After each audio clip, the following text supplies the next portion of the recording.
ఆ గాలి గోపురం నుంచి దాటేటప్పుడు అండి, ఆ గాలి గోపురం పై భాగాన ఉన్న కలశాల నుంచి దివ్యతరమైనటువంటి శక్తి మన యొక్క తల మీద ఉండేటువంటి సహస్రారంపై పడుతుంది.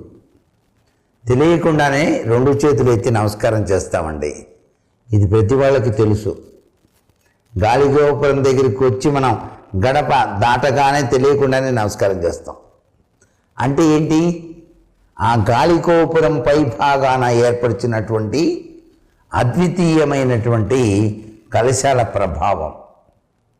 ఈ సృష్టి అంతా పరమేశ్వరుడి అధీనంలోనే ఉంది అని చెప్పటం.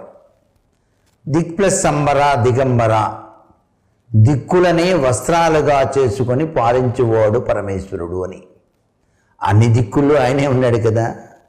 అందుకని దేవాలయానికి గాలి గోపురం అందుకే కట్టేది. అక్కడ పైన ఉన్నటువంటి కలశాల నుంచి